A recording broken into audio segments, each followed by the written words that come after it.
All right, everybody, welcome to another edition of Moonhawk Studios Presents. I am your host, Mac Paladin, and we are not doing talk show, just so you know. Because you broke it, I'm guessing? No, I couldn't figure out how to make it integrate into this show very well. I will probably continue to use the platform to do like follow-up show or my old show, Mac. Or just use a thing to strip the MP3s out and just shoot it up there. Strip is a good word because I might use engine degreaser to strip it to the bone, but other than that, it doesn't have a whole lot of use there. About as useful as a screen door on a submarine, let me tell you what. Anyway, with me in the studio as always is my good friend Adam. Is this thing on? It better be. Kevin's in the hizzy. Yep, right over here somewhere. Hi. That's right. We got a petty fan on technicals. I did a thing. And the Golix is here for you. According to the scripture. Scripture, bro? I don't know. I guess fair. Is this a major mission? I don't even know what's happening. I'm sure there would be an applicable Warhammer reference, but I don't know Warhammer. I was about to say, bro, there's an applicable Warhammer reference for everything. Have you seen how big that series is? I know, right? I didn't want to make a reference and have it be wrong because then I'd have Henry Cavill tweeting. God. Indeed. And I just don't need that kind of negative energy, right? God damn it, Mac! Gonna have a fun night tonight, folks. That's right. We're gonna have an interesting like it show always tonight. Is? Yeah. We got an interesting show for you tonight, but before we intro the guests, let me get through the news. Adam, what you got cooking? Is this thing on? There he is. Yeah. Yeah, I was having some connection issues not too long ago, so... yeah. Still there? Yeah, it sounds like you're here. Yeah, you're here for now, at least. Okay. Good. Anyway, as far as the news of the week, I'm mostly dealing with family. Like, because it's the summertime and my brother's kids are off from school, so been seeing them on the weekends, and they are draining at times, and other times they are barely noticeable. It depends on how invested they are in their smartphones. AKA like, their leash. Yeah. Let's see. Also had to attempt to help my mother with her laptop because it's broke. Oh boy. Well, the long and short of it is apparently its motherboard fried because of a power surge. Ouch. So. Oh dear. No spit and duct tape putting that back together. Yep. Well, she had invalid partitions, which, in the best case scenario, would have involved having to install a clean version of Windows 10 with a thumb drive. That was the best case scenario. Mm-hmm. And a lot of times invalid partitions come up because of the fact that the hard drive itself is physically damaged. So the master boot record gets corrupted or whatever, and it starts it starts reporting things incorrectly. Right. In this case, though, like it was even deeper because the motherboard was fried. Right. Oh boy. Yeah. I see some of my peers. Well, she has a new laptop now, so that's my news for the week. All right. Kevin? Well, back to being quick in and out. Just weekends at the AMC, and nothing really much going on around here. So, yeah, that's it for me. All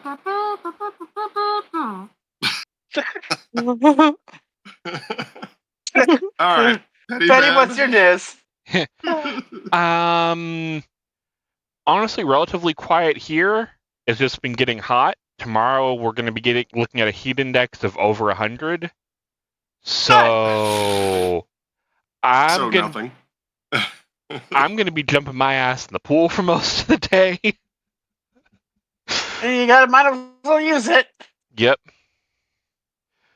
And then I guess also part of my week has been getting this interview put together because, yeah, one of the rare times I actually pull a guest out my ass. And thank you for having me. Indeed. Well, we've been having so much fun in the pre-show. I think I might have actually hit a decent one. Oh, thank you. We really need to work on your delivery, Betty. Yeah, it's fine. It's like so I'd like to. It's like so I'd like to introduce the guest. Well, she hung That up. I pulled out of my ass, but Yeah. just kidding. We'll I'm on it. I'm honored. Petty, we'll have a talk about this later. yeah. Just give me my show notes later. And yeah, I guess the only real big thing is not for like this week, but on July 20th, I have a Digimon tournament, a big one. It's a regionals. If I get top 4, I get an invite to nationals. Cool. Oh boy. Yep. Is it the card game or the card game? All right. So, I have all the pets. That's all we really have currently, unfortunately. The only video game that's active is Chinese only. Yep. One day. But yeah, I guess that's it from me. All right, Golix. Pretty low key here. I'm looking forward to the next couple of weeks because we have 2 Wednesdays off in a row. One for Juneteenth because that's a federal holiday now, and then the next one after that is just our work summer outing, which is not technically no obligations on my time or anything, but it is no work per se. So that's nice. And yeah, we have guests coming up. Last weekend we went down to see my grandfather, and that went well. And then this coming weekend, my sister's coming up for Father's Day, and then the one after that, oh yeah, I think we might be meeting her boyfriend's parents. And then the one after that, I guess my cousins are coming up. So, but this week itself, not that much interesting. I am working on increasing my hours at work slightly because, due to an adjustment with how our insurance thing does it, I might actually be able to count as full-time employed if I just increase my time slightly. So, oh man, that would make insurance much less expensive. Mm-hmm. Also, you'd be getting more money. Yeah, so I'm trying to go in a bit earlier. And honestly, I've probably already been working enough at home afterwards because the office closes early because of our parking situation and some of our boss's particular hang-ups about people leaving all at the same time, or rather about people leaving alone. Anyway, so yeah, I'm trying to adjust my schedule slightly. Video game-wise, I've been playing Splatoon 3, did a good job at the... I got silver in the big run that happened this past weekend, which was nice, though I did not manage to get a kill on the, well, a full defeat on the special triple boss that was showing up at the end of them. Fine. But that should still be possible at some point in the future, we'll see. Depending on the future of Splatoon as a... Splatoon 3 as a game specifically. because I would not be surprised at all if when they release the new Switch, there's a Splatoon to go with it, since it's apparently quite popular in Japan. And not unpopular here, too. Yeah. I think that's about all I got. All right. Quick announcement. Next week, I will not be San Diego. Sunday through Wednesday. We did not get any of that, Mac. Say it one more time. Did you seriously not get that, or Next week, You say you'll blah blah blah San Diego Thursday through, and then you interrupt. yeah, I heard nothing between next week and San Diego. Yeah. I was checking if that was universal across the board. Yeah, no. Yeah, it it was me and him. Yeah. Yeah. Anyway, Sunday through Wednesday, I will be in San Diego. So as a result, these guys will be hosting this show solo. Yeah. So for June 19th, yeah,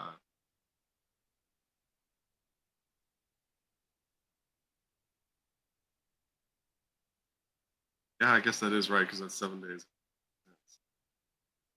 Mm. math is hard. 16th, 17th, 18th, and 19th. Mm-hmm. I will not be out through the Yeah. 20th. That's crazy. June 17th to 20th. Yeah. 16th. Leaving on Father's Day. Yeah. Early in the 16th morning to and then 20th. coming back Wednesday night. There you go. Anyway, but yeah, I'll be exhausted, so I don't really want to contaminate the show by being a desiccated husk on Yeah. the microphone. I'd be like, Uh-huh. and I'm already not feeling great as it is, Mac, as how's you it could no different from doubt usual? hear. See, sometimes my delivery's good. Anyway, progress has been made on the arcade room. I talked about this extensively last week. The closet itself is all built out. So, but all of the streaming machines are now hooked up. I just need to get another 50-foot cable to go from the router through the little hole I made in the wall into the closet, so that way I can actually get I have a slim Hewlett-Packard i7 based computer in there that has OBS on it that will capture chat and my face cam. But as far as the game footage, that's going to be kind of an over-the-shoulder thing, because I'm setting up I'm setting it up so that way people can see the arcade experience. In other words, I'm actually using arcade consoles. I have an actual physical Street Fighter 2 machine. I have my arcade Atari licensed doohickey from a few years ago that came out. Now, of course, Atari has released the 2600 Plus, which is a vastly superior system, but I'm not willing to invest, what is it, $269 in it right now? Something like that. Assuming you're buying it new and not getting scalped. Yeah. If you can find one new. That's the second part I was about to go in with that. Yeah. It's like me at that looking point, into getting a Riff Master guitar, seeing they're dropping for almost $400, like, hey, you funny. Yeah. It's like at that point, I'm almost considering getting, a used PS5. But while I'm making that decision, I do have this little machine. It's got Centipede, and it's got a metric ton of 2600 games. I do have a Atari Flashback, which of course has at least 20 different 2600 games in it. I have one of those joysticks with the AV cables on it. I'm picking up one of those Sega Genesis 6-in-1 things. It's a red controller that has Sonic 2 and some other stuff in it. And just some other stuff, so that way I could kind of round out the retro gaming library. Not that I don't have like all of these consoles, but you know what the big problem with apartment living, even when you live in a 1,000 square foot 2-bedroom 2-bath apartment, you can't hook up 20. Yeah, not enough room to hook up 26 consoles simultaneously. I'm sorry, but I don't have a gaming bunker like the Angry Video Game Nerd. where he converted an entire basement to his gaming room and storage. Or an entire garage. I don't have that option at this time. the garage is But the dream. Yeah. But in the meantime, I've got some pretty cool stuff set up. I found this yellow vintage chair for the whole Pac-Man motif. I've got the Legend of Zelda carpet. I've got the NES controller pillowcases. I've got the Visco 8-in-1 arcade machine countercade on order.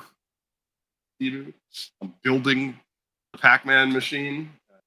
So the electronics are all now functional. Now it's all cosmetics. Mm-hmm.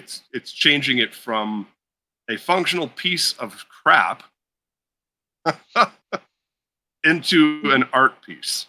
So from a normal person to a normal person with pretty headlights.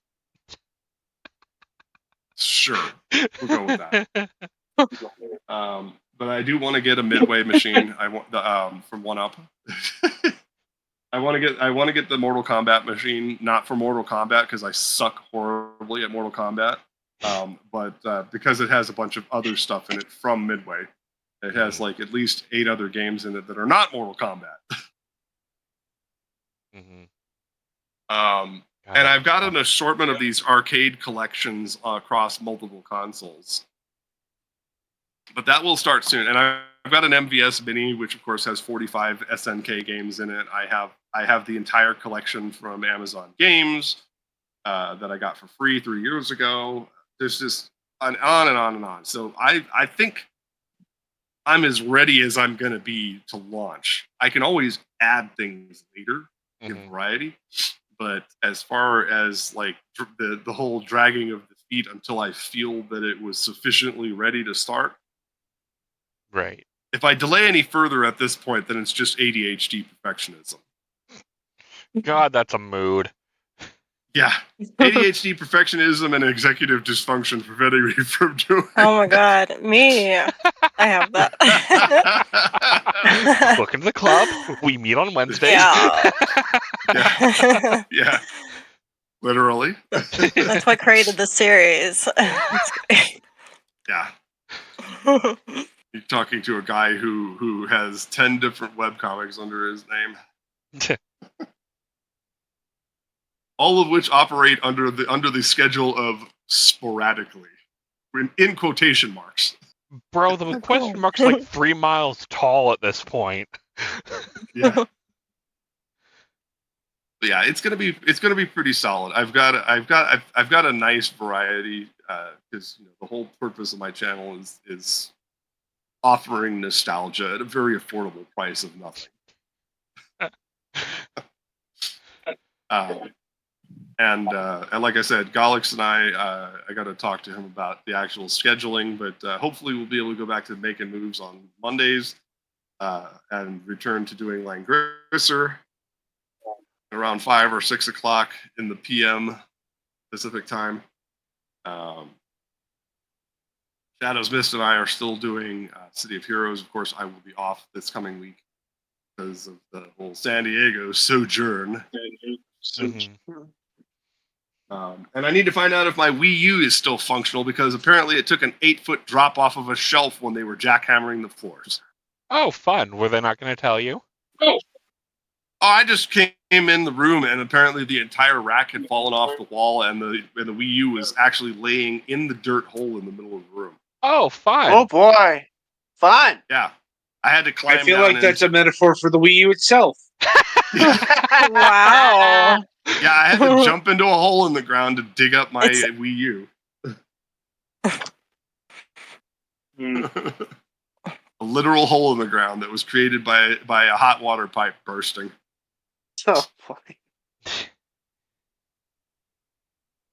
So it fell off 8 feet off of a shelf onto concrete because they had already stripped out the carpet and the flooring, and then it skittered across the floor into a 4-foot deep hole in the ground. Rest in peace, little buddy. Yeah.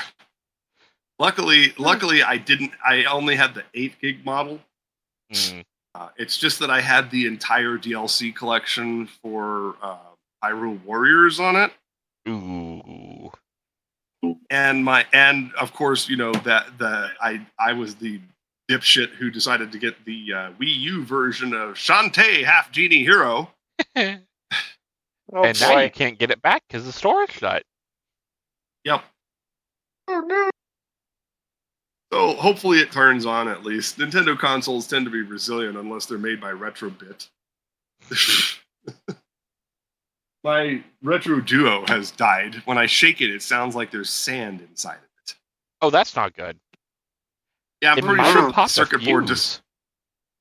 It sounds like it may have disintegrated due to cat wind. Ooh. Oh boy. Yeah. I finally got Tippy fixed back in April to stop that.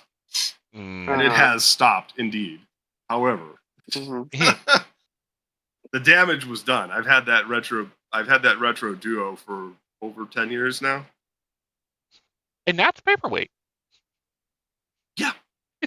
Yeah, the lights come on, but all I get is a black screen with little like you know how when a console is dead, you get a black screen, but it has like The lights little are on, but blue nobody's home.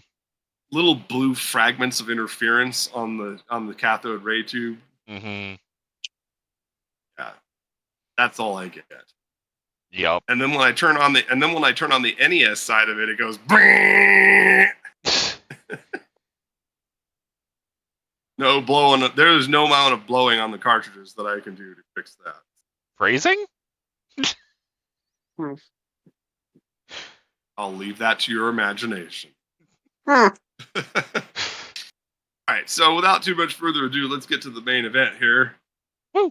Our guest tonight is Austeria of Rhee's Rapture and ARG Digest.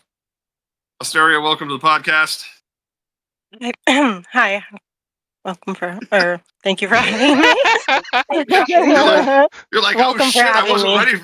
You're like, I know, oh shit, I was wasn't ready for waiting. them. Yeah. You're like, I didn't know they were serious about this being an actual interview and they were going to talk to me. Oh, geez, man. I was rehearsing and then I blew it. Oh, well. You know what? The podcast went absolutely perfect in my mind. I don't know what happened in reality. It did. It's already over. Yeah. Austeria, I just want to greet. go ahead. Sorry. I just want to Go for greet the it. people in chat. A lot of them are my players that were shown in the end game. You know, like the Mhm. pixels. Ah, Bostis and Victoria, Grant and Jory. Yeah, I see them in the little chat, so I just want to say hi. Yep. All right. You can go now. I'm on the Fragments channel, and all I see is a big hand saying "warning."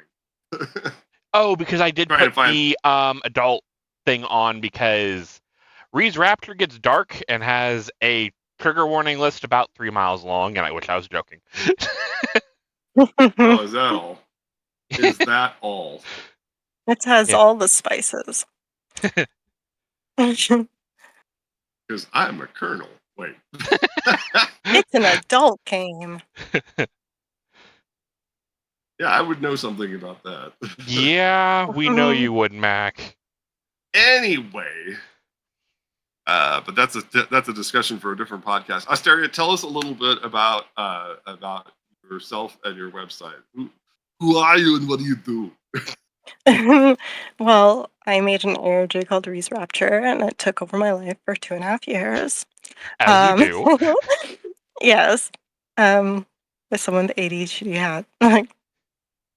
How it happens. Then I made or co-created a magazine called ARG Digest, and it shows a bunch of like ARGs that are, new and more obscure or popular and obscure. Mhm. So, what better way to do it is also offer the physical media because I feel like that's dying, and I feel like it's important to kind of preserve that Mhm. physical media. Hmm. So that was one of my Yeah. kind of things. Pretend for a moment that our listeners just stepped out of the cloning chamber and tell them what an ARG is.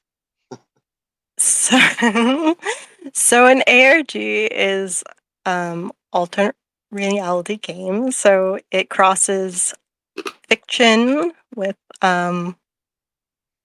not. Yeah. Well, the way I did ARG was a lot different than what other people do ARGs. So I don't even know. Yeah.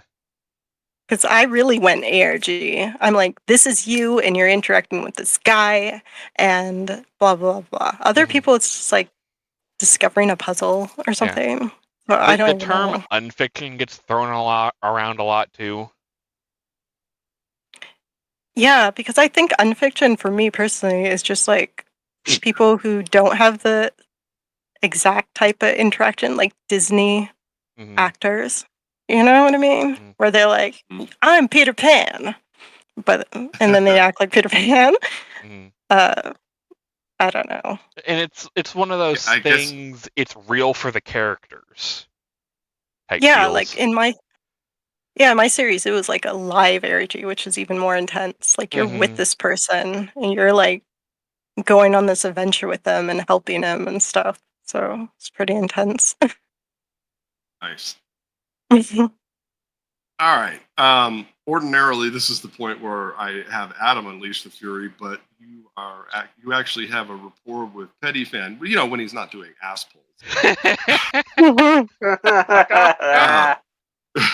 Into it. Had to sucker punch it. Yeah, I deserve it. All right, so I'm gonna let Petty Fan kind of take over here, and Adam and I will offer commentary as we are able. So, Alrighty. Petty Fan, go ahead and unleash the fury. Alrighty. Good lord. I guess we start at the beginning. What made you think Rhee's Rapture was something you were gonna make? Oh, so I did a children's book prior to this. Okay. That's a hell of a jump. I took a break. Yeah, Wow. I took a break. I didn't know like it would, take over my life, but person with ADHD, you would think to look out for bombs. So I was just like, I'm gonna make this video and we'll see what happens. But it was, it's personal and it was based off so many things. But I was inspired by like music videos, like making music videos, and then I wanted to make my own personal thing, but also inspired by social experiments. Mhm. I didn't know anything about ARGs. I thought they were more like social experiments type things. Like I'm interested in psychology and thought, wouldn't that be interesting to see what people would do if put in this situation? So that's sort of, I had a story and everything, but I wanted other people to sort of manipulate the story and see what they would do in like a more like I forgot the word, but just I was just so curious to see what other people would you know pick and choose and if they would help her or not. Moral dilemma. There you go. Yeah. There you go. You Bingo. are allowed to respond directly to chat, by the way. Yeah. Oh, Chat's here. Especially if it's relevant to the interview. So I guess Oh, you decided to go dark because of the children's book first, like. yes. Oh my I god. mean, Yeah. it makes sense because I've seen how restrictive making I'm a children's material complex can be. individual. I'm a complex individual filled with contradiction. I'm a Gemini. I'm just kidding. Oh. Oh my god. Like, okay, so yes. The duality of it all. Yeah. But yeah, I wanted to do something sort of edgy and I was curious. You know what? I didn't know it was that edgy. Honestly, it was a little edgy, but it's one of those, as you get deeper into it, it's like, oh, wait. In his particular circumstances, I could see him not growing out of the edgy teen phase. Yeah, it's like a maturity level. Like I make fun of it almost too. So it's like, oh man, this series is so It's layered. But I saw you in chat though. Like I was watching the second half, and what made you interested? I'm interviewing now. Honestly, Table has been flipped. Nick's video, like his stream was like, oh, this is kind of interesting. And then we had to put it down. It's like, oh God. It's one of those ordeals where this is basically Nick's fault.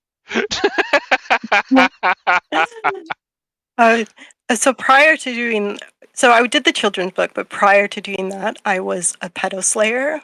Like I went online and baited people and got them arrested for a bit, and it had some Red Room stuff to do with it a little bit. And wow. So oh I'm man, it's guessing an that's where ordeal. that part came That's for a the hell of story. a thing. Well, I really think it's important to talk about people's experience about abuse and stuff, which inspired that, and my own personal experiences. I had my stuff hacked when I was younger, and they were all put on adult websites. And when I found out, like thousands of views on them, and just the thought of like being watched and not knowing that you're being watched, Yeah.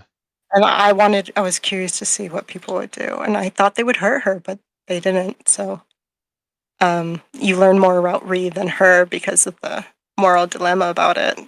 If they wanted to hurt her, I would have went more into her story to cause more moral dilemma.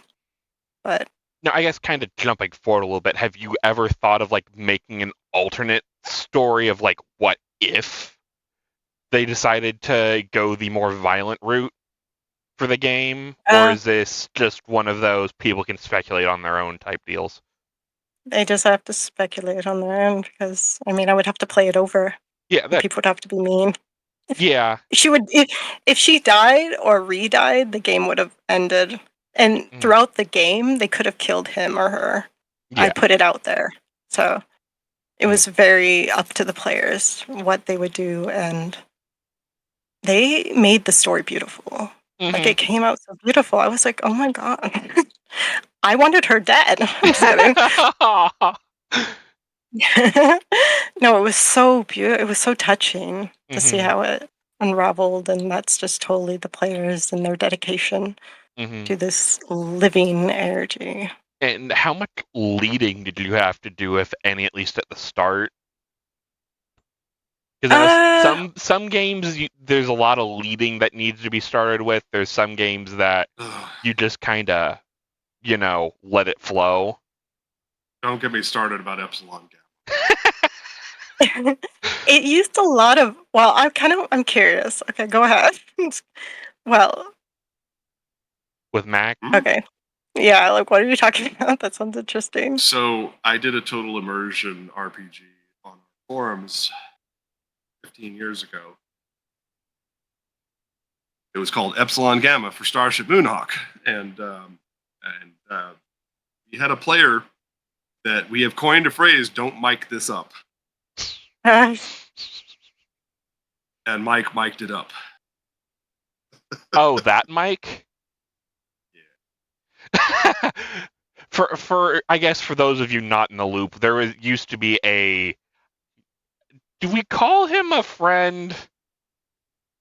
I mean, technically, he's still. He was staff in some of the early periods of the original version of this show, and then came back very briefly in one of the latest versions. Yeah, yeah. That he used to be a fixture on the show. He's not now. He's a complicated individual that I had to put on the spiked gloves and handle. and there's no right way to phrase that. Yeah. That was fun. No, I didn't really have to lead then. I had a voting system, and I just let them. I already knew the outcomes which they would choose. And okay, well, let me look at chat. Yeah. They're having a good old time. Yeah. Yeah, they're reminiscing. Yeah. Yeah, they sacrificed cats. I had dark web shop where they could buy game mechanic stuff to interact with the characters, like So the Hitman murder bot. and stuff. Wow. And murder bots, yeah, they took care of murder bots, and then they had to sacrifice them. Well, they didn't have to; they chose to, but Yeah. you know. And I made a game application where they actually had to poke their face, and then they died. Uh, yeah, well, I didn't really have to lead them too much. I mean, they killed a character really fast Mm. and had him tortured, and they were not expecting me to allow them to do that. I think Well, this was really new for them too. Like, are we talking Star from My Hero Academia? I don't know. He was. See, I put factions in the game because I knew people didn't want to interact with Rhee because he's like, oh, he's gross. So I Yeah. made another gross character. Well, I mean, in Wow. fairness, you learn why he's basically a man-child, and it's kind of sad. Yeah, the house definitely. In the main series, you really don't at first, Mhm. but in the house, I focused on that because when you get to the end game part, you get the feelings of finally he's getting this. He worked so Absolution, hard. I guess you want to call Yeah, it. and that was sort of the main point because at the end of the series, that's what happens. So I wanted to kind of like hit that hard about what it took for this character to get there Mhm. because you know. 'Cause I could tell, like, some of the early stuff, you didn't want people to like him, and then, oh no, this happened. Yeah, I didn't want because the challenging thing because in order to get the very good ending, you had to befriend him. You had to unlock him as a character. Like I have so after like uh what is it? Playlist finales, like the end videos, the final acts, they tally all these points and the end of video shows things and the end of winter actually shows that you unlock Rhee and Rapture as characters that are on your side. So it's very RPG-esque, like that's kind of the format. And the videos, like the main playlist videos are like kind of summaries of what happened and then the related acts are like more directed towards players. So that's how I set that up. Mhm. And how much of the art and like various assets of the game were created by you? Did you contract anything, or is this just No, all me. oh man?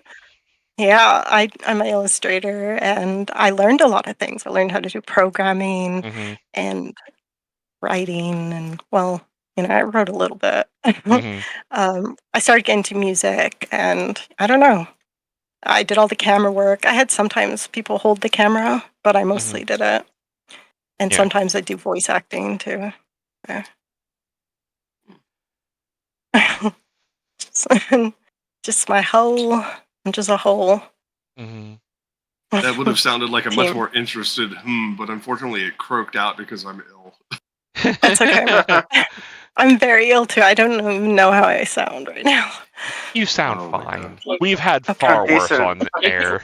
Yeah. Okay, thank you.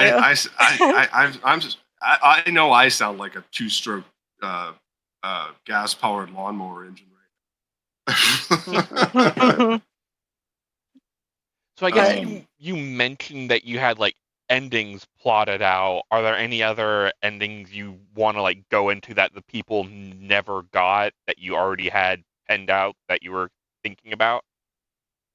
Well, there's like different situations or outcomes. Like usually in some videos, it'd be like outcome 17 or outcome. There's so many outcomes that could happen because they Right. had choices to, should I talk to this character? Shouldn't I? Should I let them do this or whatever? They usually made the right direction. There's one time that I was trying to lead them to cut off Rapture's arm, but they somehow managed to avoid that, and I was so. They got like 10 people online in like 15 minutes to do this. Insert a code in the Discord. I was like, how? How did you do this? So Yeah. This is this is. Go ahead, Mac. I was just gonna say this is flashbacks to my D&D campaigns from when I was in high school. It's like, no, do the thing. It's like, okay, well, your entire party is smashed by the giant Nike swoosh. Let's go watch Robotech. I bought the green sleeve and everything, but I couldn't use it.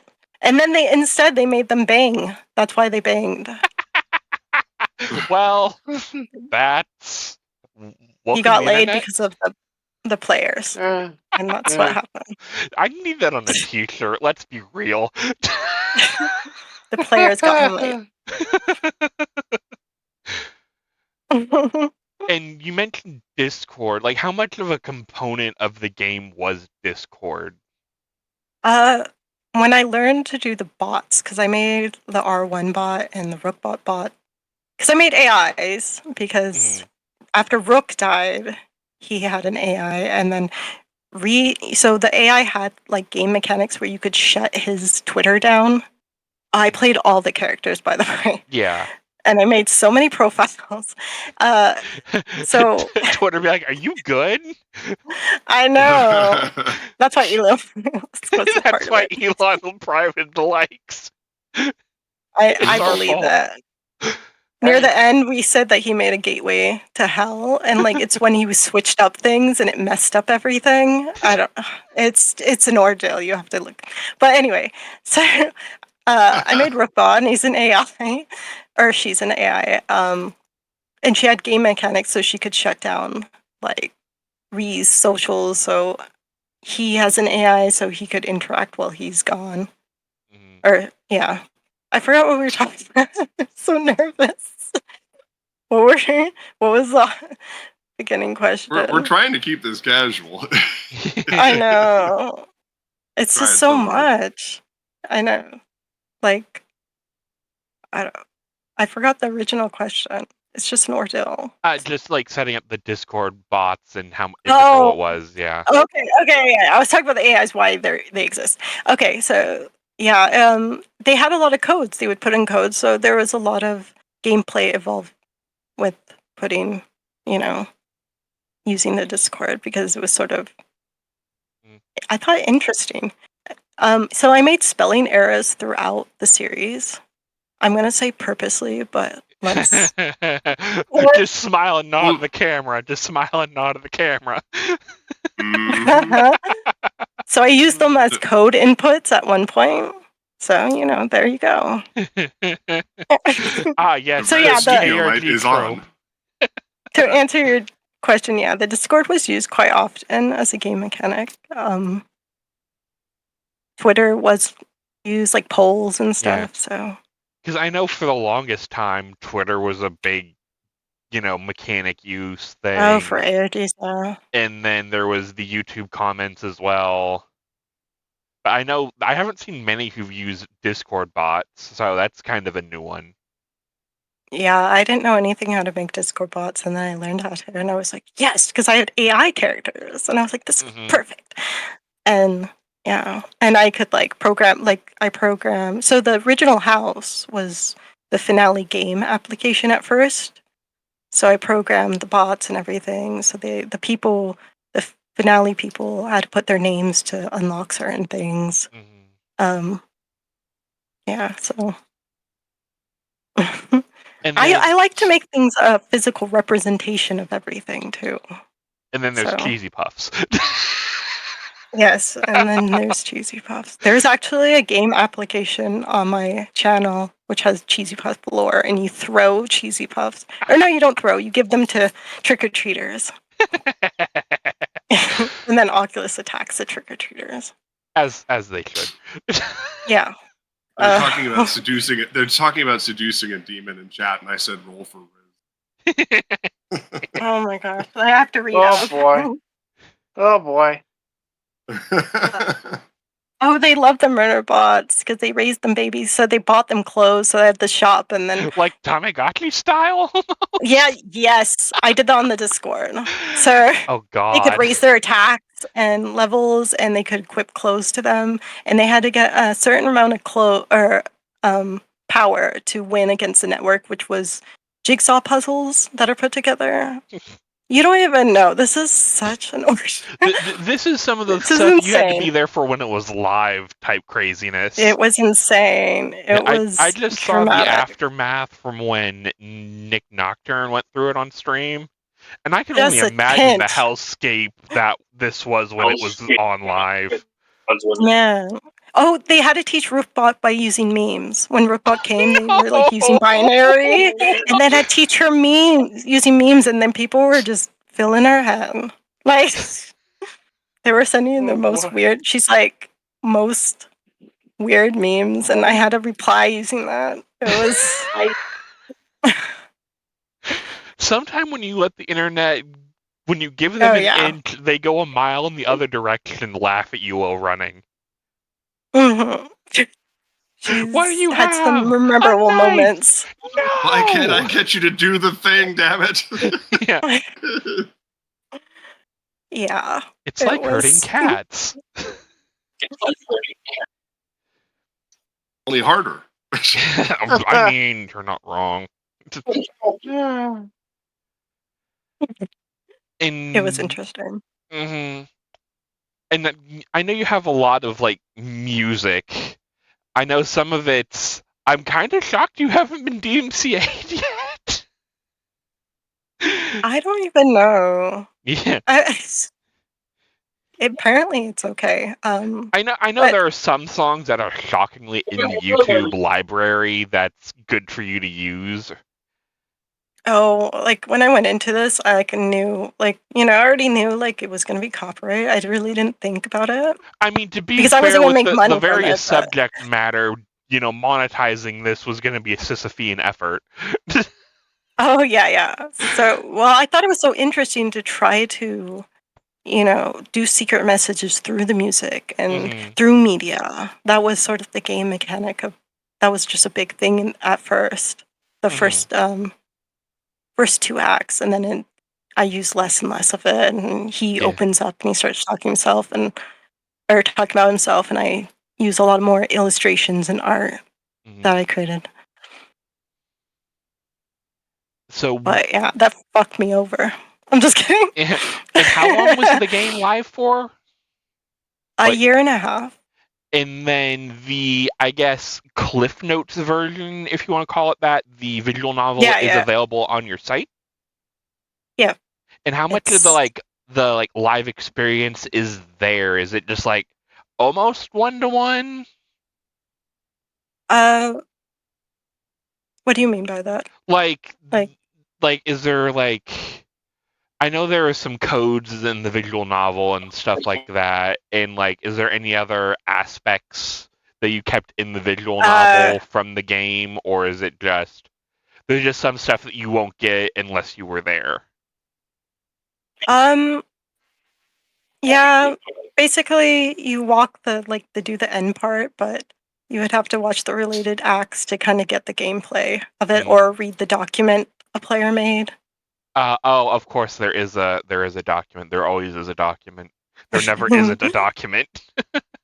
Yeah, but and the social interactions with Rhee, people earned friendship points.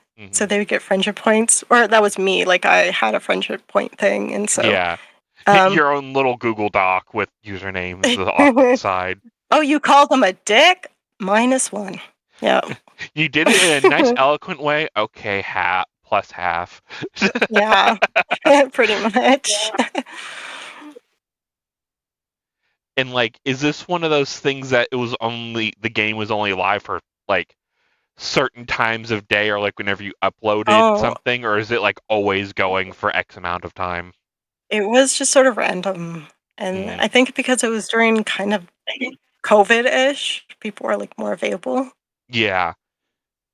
So I'd have live events. When I tried to chop off her arm, I didn't expect many people to be on, but they were. So yeah, throughout, and I would put voice clips during things happening, and put them in either Discord or Twitter, and so it'd feel more realistic. And then,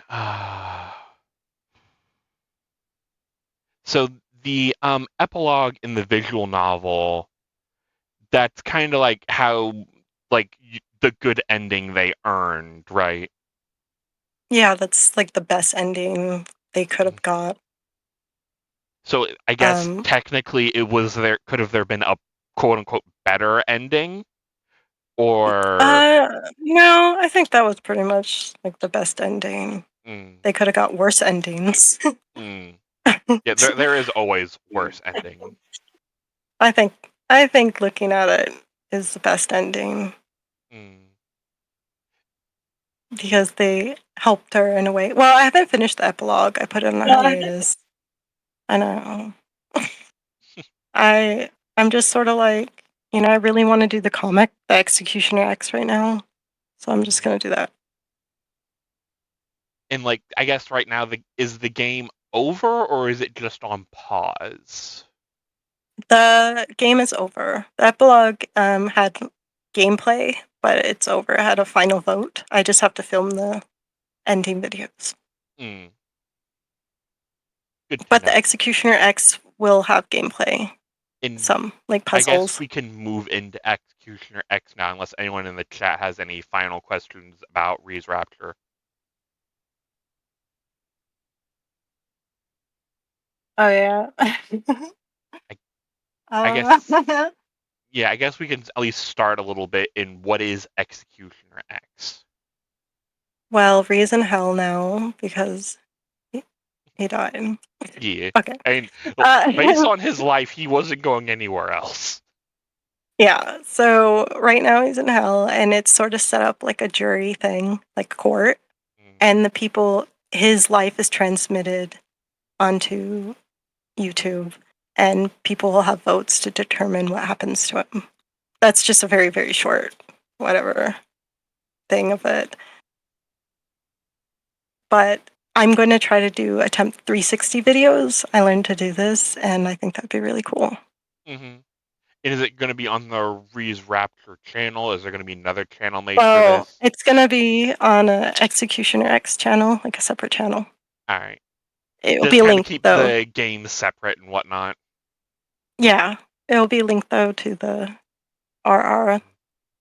And then they're like, are you going to see about using any of the Discord bot mechanics from Rhee's Rapture? Probably, obviously not the same bots, but like just mechanically using Discord and stuff like that.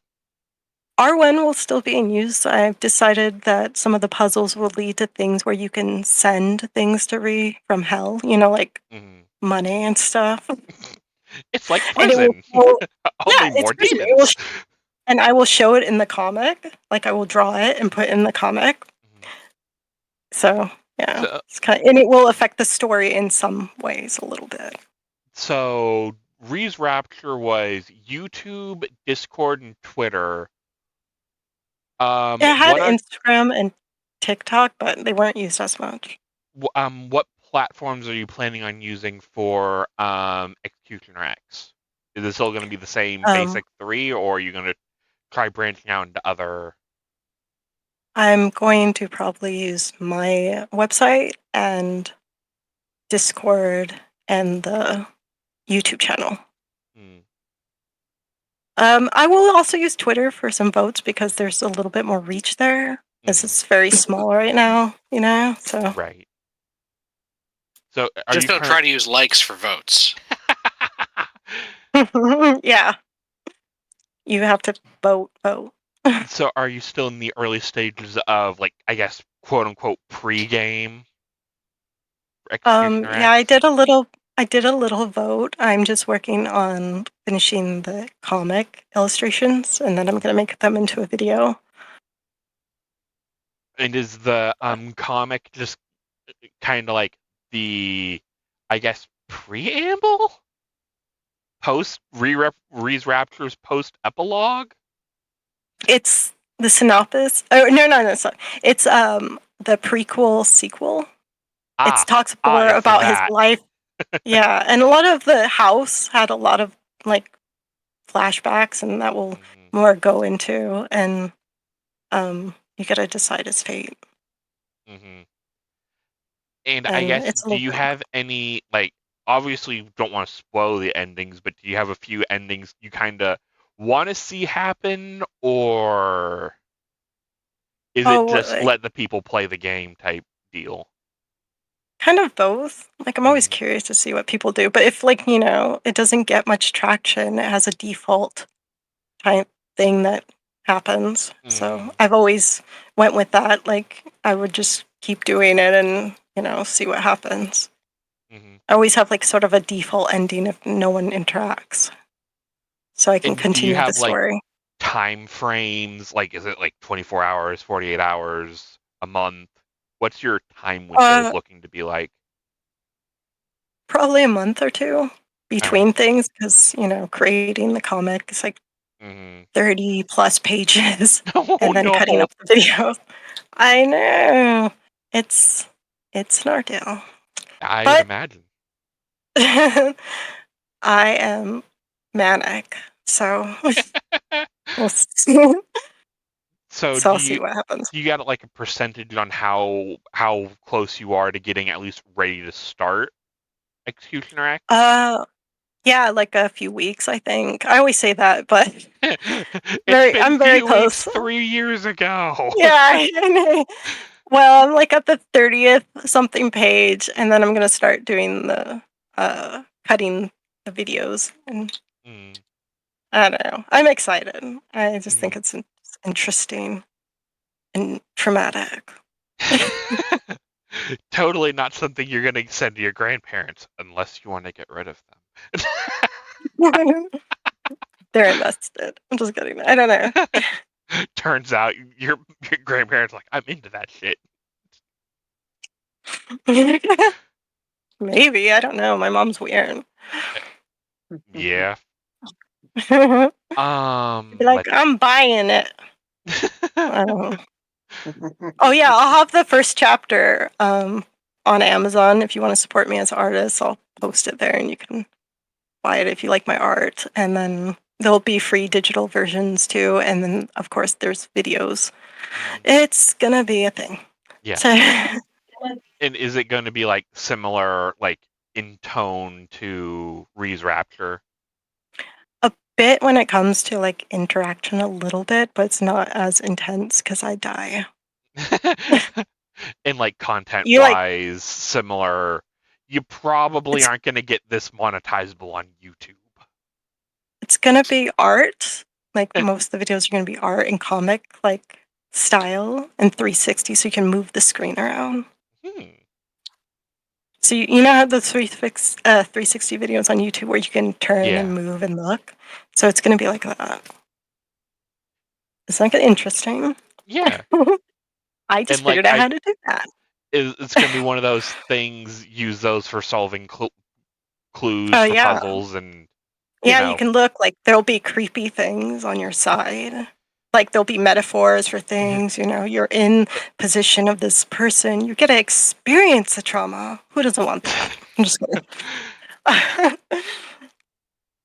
Not only read about it, but experience it. As God intended. Wait. As God intended. And I'm just kidding. Is it one of those things you really have to, like, how are you balancing between what's like an Easter egg, what's part of gameplay, and what's there for the sake of being there? Oh, I will definitely just... It will be clear. I kind of just say it. I'm like, okay, hoes, this goes there and that goes there. So I'm trying to be a little different where I'm not going to actually say, because it's not as live ARG-ish.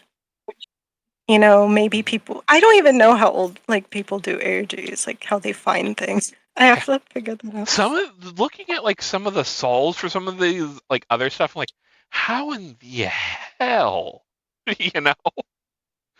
Yeah, like they just put that in a video and they just... Nick's coverage of like Knocked 10, the like puzzle ARG, and like I'm sitting here like, the hell are these people on?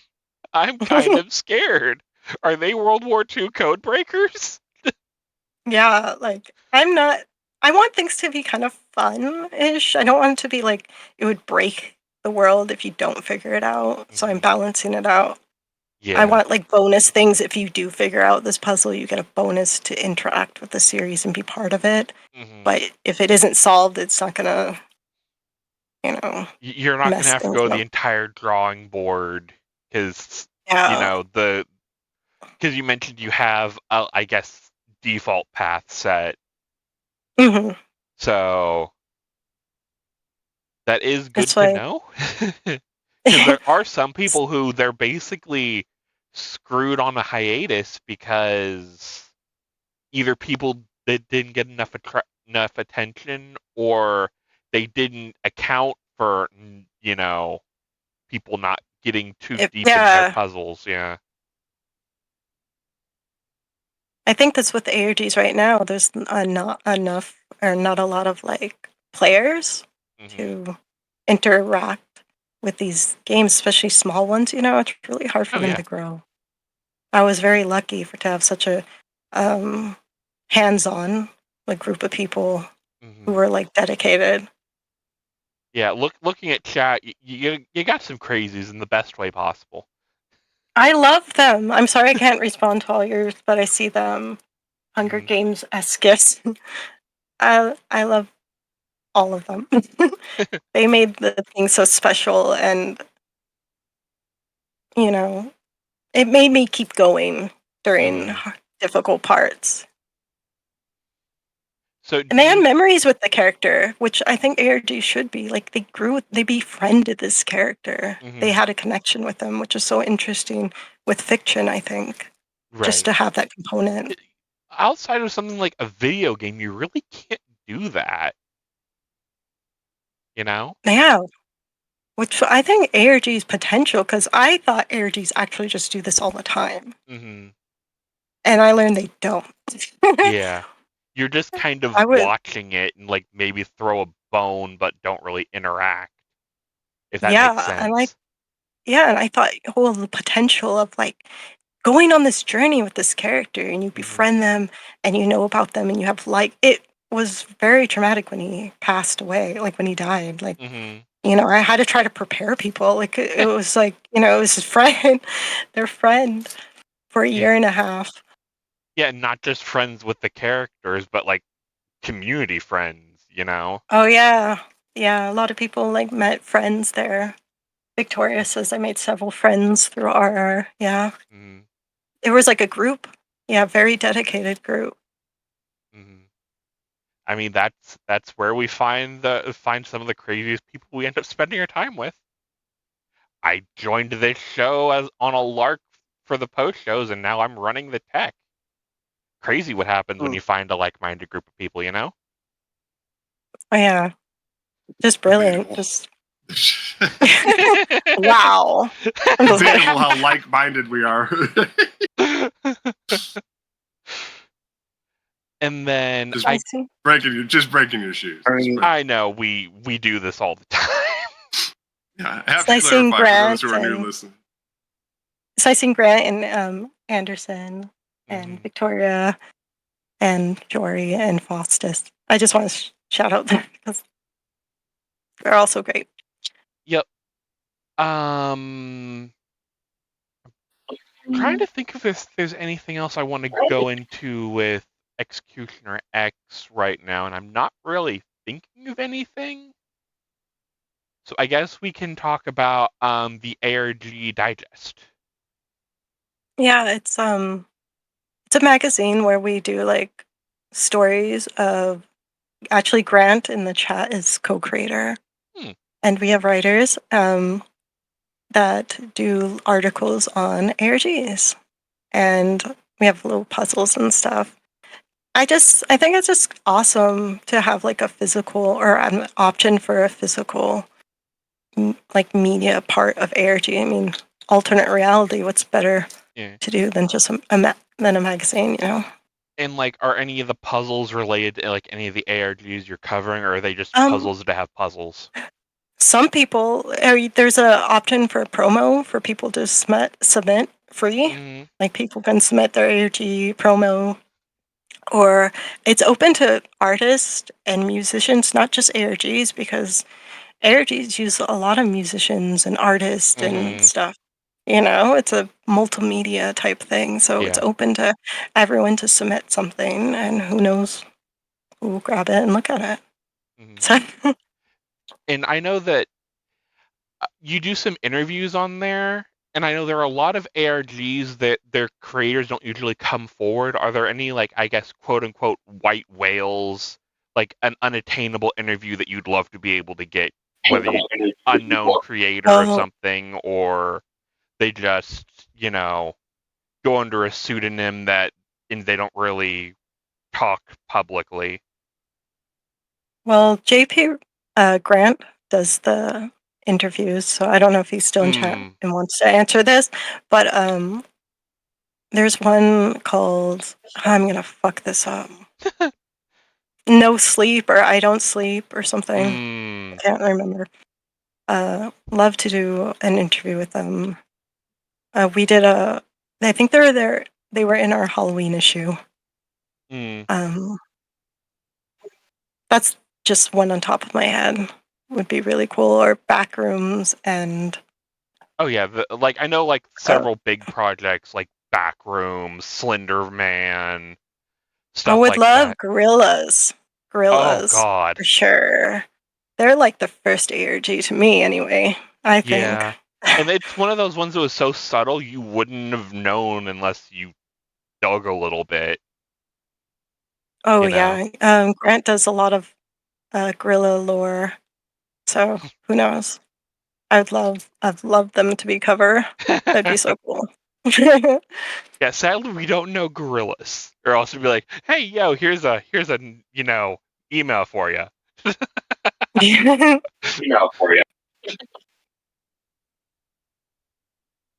We'll Yeah. see. People are mentioning stuff like the sun vanished and stuff like that. And it's like those are all. Oh yeah, we had them. Yeah, Mhm. we had them in the magazine. They're great. Or the creator. Do you have a favorite like interview that's gone through the magazine yet, or?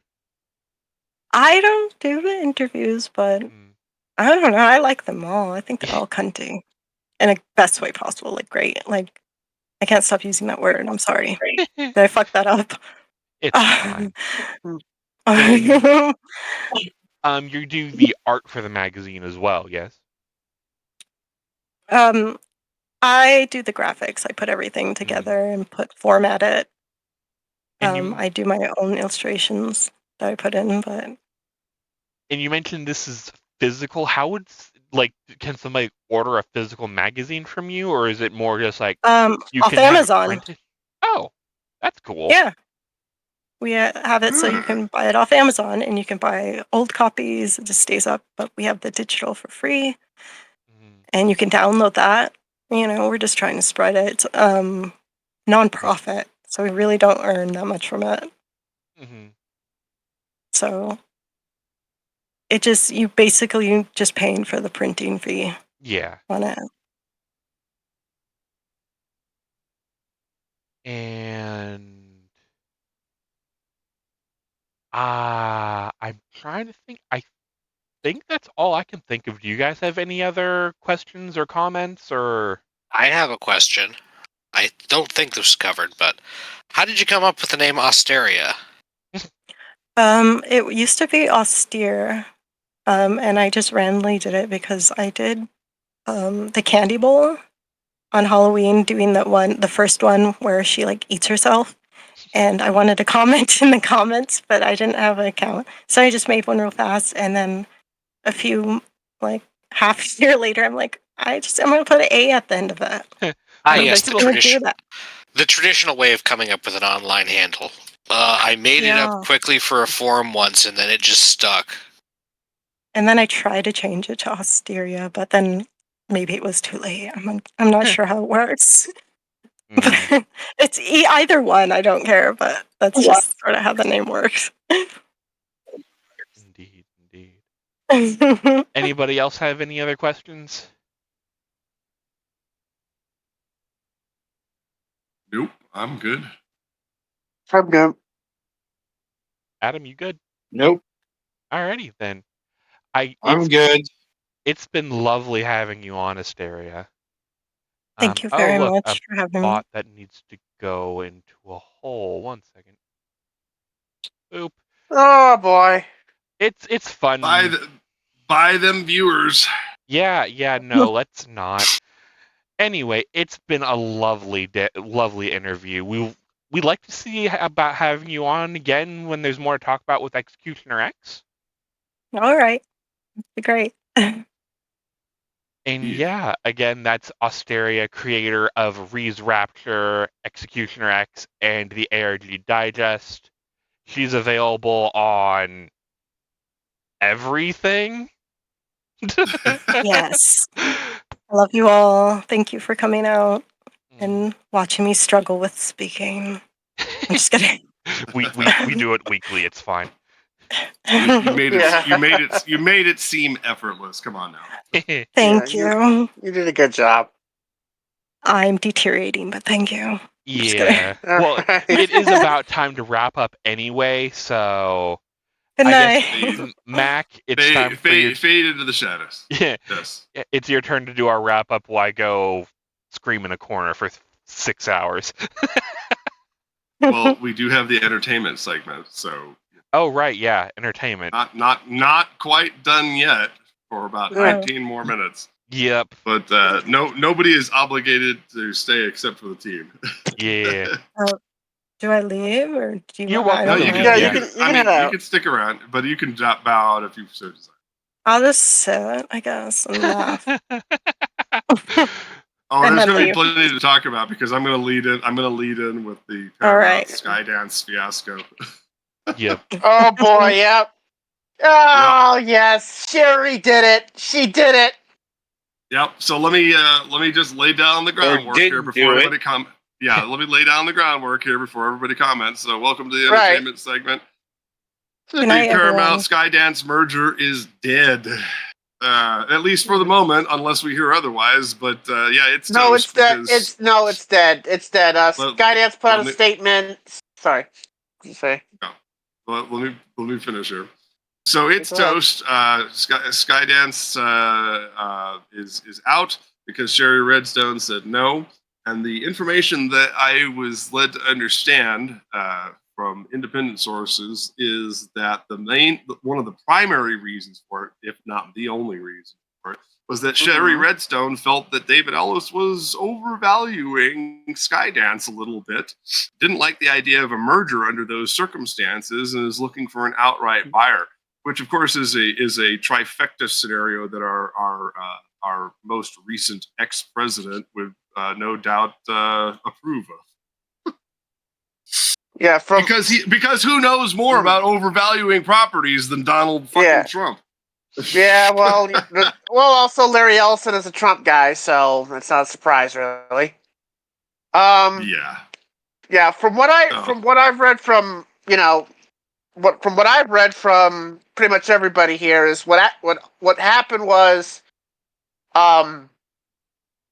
they've gone through multiple iterations of this offer, this proposals here, and with each passing one, it was more about pleasing the other Paramount shareholders who really were not happy at all with this from the very beginning, by the way.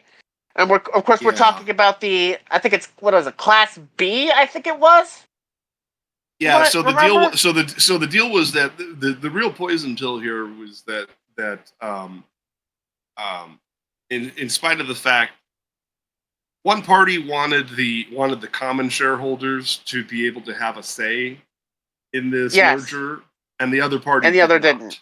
No. Yeah, that's it. Yep. And it's that, plus also Skydance put the price tag for the National Amusements part, aka the Redstone family part, under two. I think it was $2 billion. And the total proposed deal was $4.5 billion or something. Right, but specifically the cut that the Redstone family was getting went down, and Sherry was not happy about that. There was a fight over Sherry wanting to be pretty much left out of any lawsuits involving this. that were probably guaranteed to happen. What? And also what fights now? over the majority of shareholders either getting a say or not. And all of it combined pretty much to have Sherry get cold feet. Sherry also does not want to get rid of the media mogul lifestyle.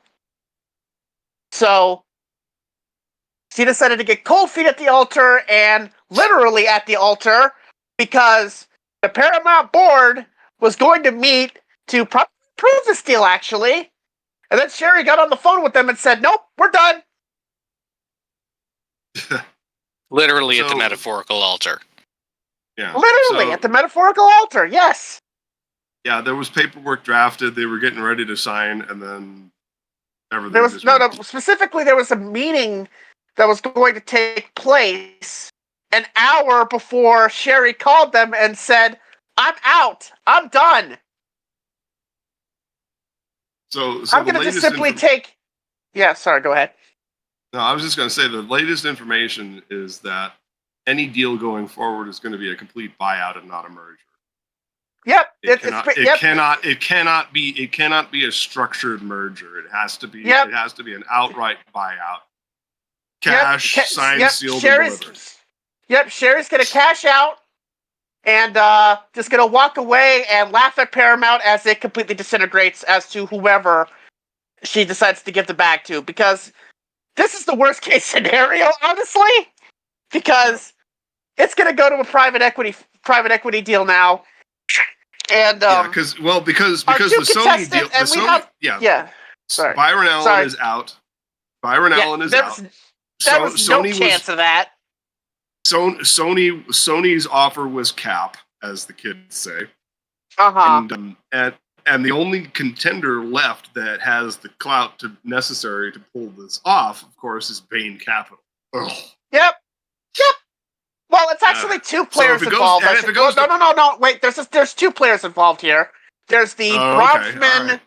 There's the Bronfman Bain Capital deal that you're talking about, and there's also a deal from a Hollywood producer named Stephen Paul, aka the person that gave you Baby Geniuses back in the day.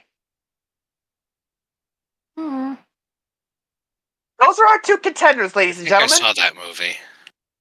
Yeah, those of us that actually care about the art of the studio. Yeah, it's not pretty. We were looking forward to the Skydance merger because of the fact that it is friendly to Mission Impossible and Top Gun and Star Trek. Any other activity, period. Yeah, any other merger is going to be all about money and nothing else. See, here's the situation. It's going to be about parceling off Paramount's properties and their huge backlot to other parties. Yeah. See, here's the situation now. Firstly, you're going to have this stupid little 3 CEO plan, which is basically a temporary measure that is basically going to, handle your business for the next 18 months. This business is going to have a coalition government. Mm-hmm. Essentially, yeah, and it's going to lead to $500 million in cuts, and possibly going to sell some assets off. So, which will probably have translation. It's going to look a lot like the hatchet job that was done over at Warner Brothers, as far as like IP burying things in the vault and. It's going to involve it's actually going to be actual asset sales probably with this, which is a difference. It probably will involve, selling off BET, which they wanted to do but pulled back on, and which Showtime. will get probably $1 billion. And Showtime, Showtime. There's that, and also probably selling off the stations that CBS owns that are not connected to the network that used to air the CW before Nexstar bought it. Those will probably be sold off too, which will probably get a couple $100 million. But this will only be for 18 months, and then whoever Sherry decides to sell her bag to, Stephen or Edgar and Bain. By the way, the person at the center of that Bain deal, by the way, is Edgar Bronfman Jr. And if you don't know who that is, he's the guy who took his family Seagram's money and literally burn it on DuPont and Universal. Ouch. Later, spun it off. Later gave us the entity known as Vivendi Universal, which led to him getting involved in some insider trading. But then he moved on to Warner Music Group, and apparently he's the chairman of Fubo TV now. And now he wants to get back into owning a major movie studio and a major conglomerate, which very well last time he tried it. And by very well, I meant very poorly. And of course, it should not be a surprise then that he's getting involved with our good friends at Bain Capital, aka the private equity firm personified by a picture of men in suits holding dollar bills. You know that picture. Yeah. And, So- and as if we needed more negative imagery, of course, that is the company that Mitt Romney put on the map. Yeah, first the exact same Mitt Romney. Mm-hmm.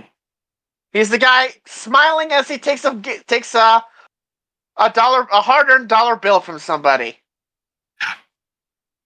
But he's got binders full of women. Yeah. I will never let that go. You No, mean Mitt no, extremely shouldn't lucky about some of the people he's gotten to have be compared to him over the last decade or so, Romney? That's the guy. But yes, that's and it's all because, again, we talk about Zaslav, we talk about Iger, we talk about all these other companies, these other players. They ain't got shit on the Redstone family, on Viacom, and on Paramount over the last quarter of a century. It has been nothing but drama, been nothing but power plays, incompetence, and so on and so forth. Dating all the way back to when the Redstones were fighting with Barry Diller, who was running QVC for Paramount Services. Ow. And they had to buy Blockbuster Video in order to fight Barry Diller off. At the time, it made sense, but then the CBS Viacom merger in '99 happened, and Sumner wanted to dump it. Mel Karmazin didn't, and Mel won, and Blockbuster fell into dire straits, and it caused the company to collapse. Incompetence, drama, corporate fighting. It's all what Viacom has been since 1994. Maybe earlier than that. Just doesn't stop, and Sherry has just been nothing less of the usual Nepo child. Rise. Because when it comes to people who inherit their companies from their parents, their track record is absolute garbage.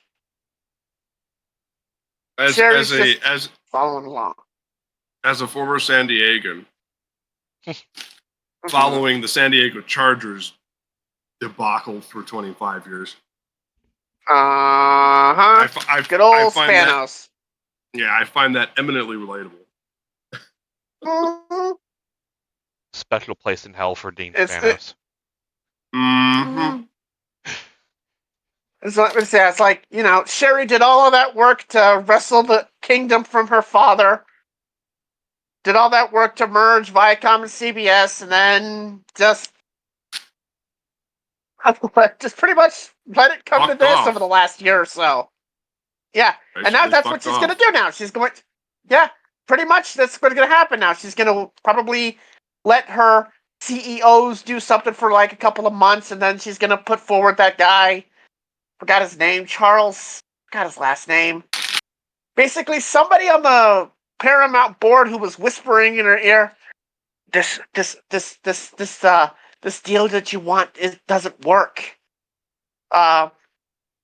This guy who used to actually work at Oracle and apparently has it out for the Ellisons, so that helps. God, Oracle. hold on a second. Let me get his name. Because it was Me somebody and Mac, who who... are both into IT, hearing the word Yeah. Oracle is currently having us both have strokes. Yeah, Mhm. yeah. Charles Um, Phillips, that's his name, yes. I mean, you know, and Charles of course, Phillips.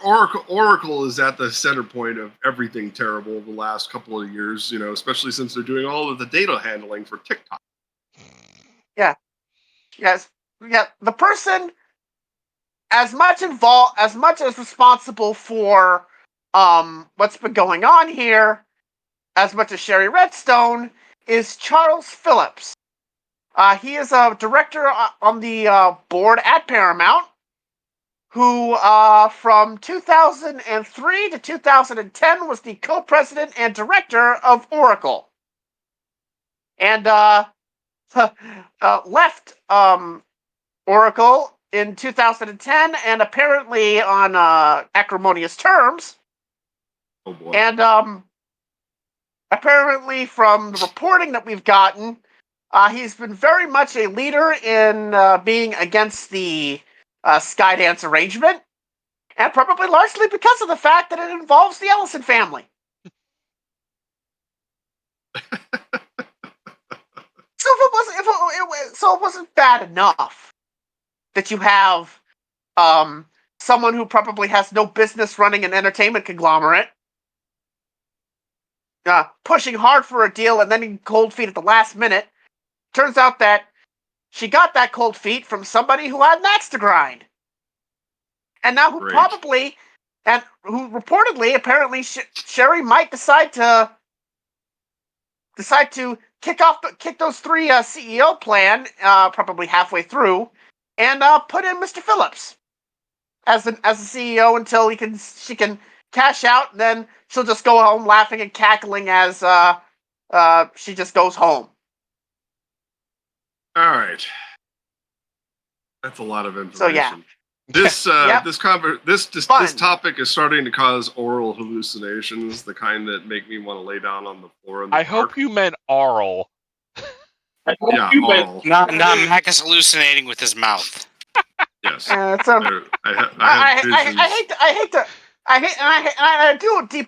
I deeply sincerely apologize for bringing those up. It was not my intention, but you know, when I mean, I led with it, so you know.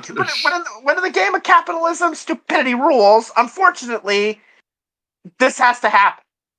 I don't know how the hell anybody makes a profit under capitalism. At this point, there's so much gross incompetence and negligence. Certainly isn't being nice.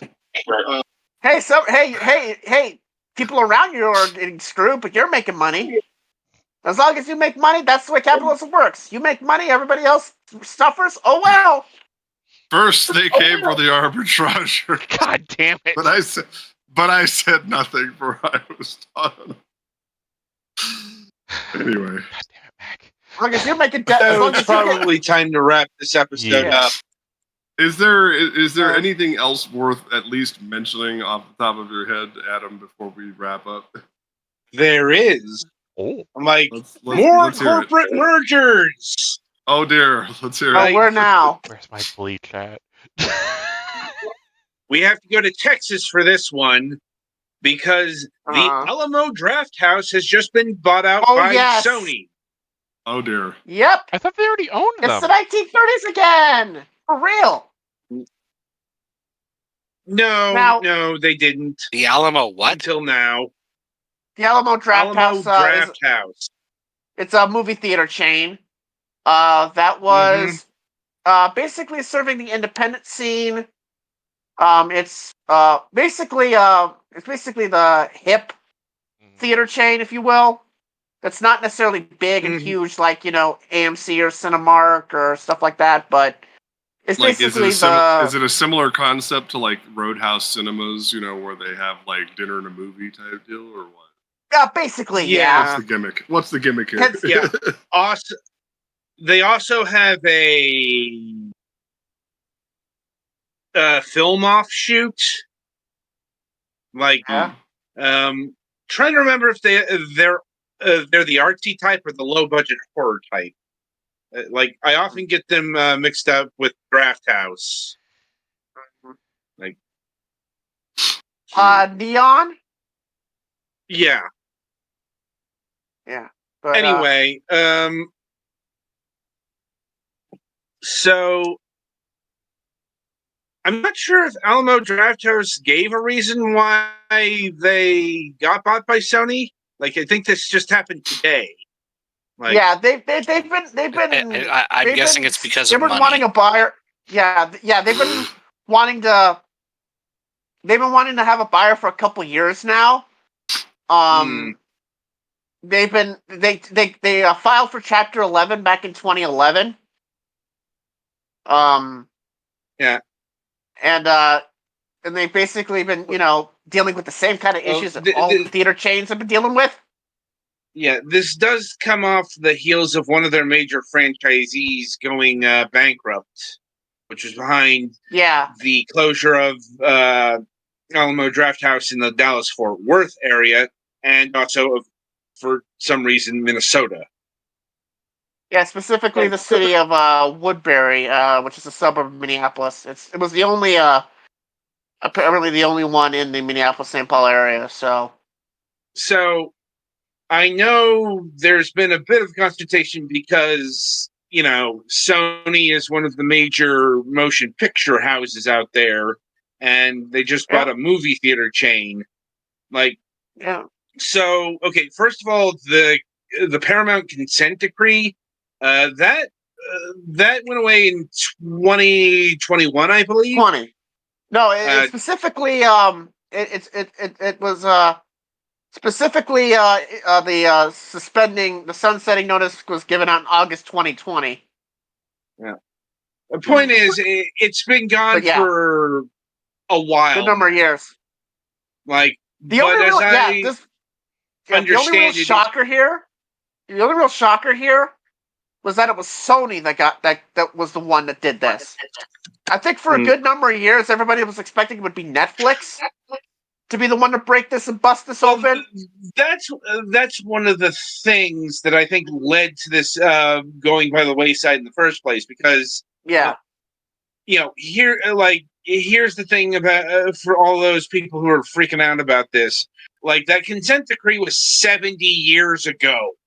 70 years ago, movie theaters were a much more important and prominent part of the entertainment process than they are today. We were just calling them talkies. Yeah. A bit further than that, like, I'm television joking, was a thing. My point is, like, Sony owning Draft House isn't going to lead to the monopolistic practices that we saw back then. Like, how could it? Like, first of all, we're in the era of 1,000 entertainment options, and that's a big reason why theaters are struggling. Like, at the same time, the fear is, and I think this might not necessarily be a wrong fear to have, is that this will open the floodgates to maybe others, but of course, they got to have money in order to buy these chains. Yeah, but I mean, this is not necessarily about, like, this is not going to be like, buying, like a studio buying a big chain. Do you know? Do you know why it was Sony that did this? Yeah, because they got money. Right. Do you know why they have money? Because they're not fenced in with the streaming service. Exactly. They're the only ones here that don't have a money pit called the streaming service. They're the only ones that can spend this money. Maybe the other ones that can spend money is Netflix, like I said, and probably maybe Amazon too if they wanted to. Probably Amazon would be the only realistic choice, because people continually misunderstand what Netflix is all about. Right. Like, Netflix owns a few theaters. They do that because they have to do that for Academy rules. Right. Like, if they didn't really, technically, I mean, technically, the newest rules, from what I understand, you have to be a little bit more bigger than just a couple in New York and a couple in Los Angeles. So that would be why Netflix would do that. Yeah. But yeah, the point is Netflix owns the minimum amount of theaters necessary to get into the award show. They have no commercial interest in owning theaters, only prestige interest. right. Like, Yeah. because people continually demand that Netflix release their films in theaters, they are 100% not interested in doing that. No. Like, just on a fundamental level, they are not invested in the old way of doing things. And Right. they are not interested in changing that model up. No. It's like, yes, it is a very philosophical stance to take for, a capitalist company, but guess what? Yeah. Like, yeah, that's their choice. even these guess what? Well- Even these mega corporations have philosophies guiding them. yeah. Well, Like, the they Netflix, just the call them Netflix model, business models. the Netflix model would be cost prohibitive if they added in thousands of theaters. Right. I mean, Yeah. I'm not suggesting, by the way, that they would buy a big, huge chain. Like, that's not going to happen. I'm not talking about that. I'm talking about, like, maybe smaller chains like Alamo that is more,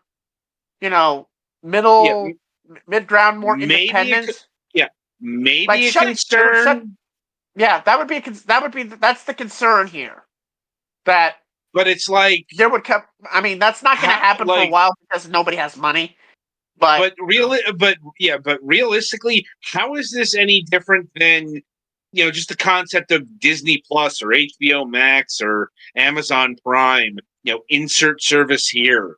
Like, honestly, it's kind of quaint that people are thinking that the movie theater has that much pull still.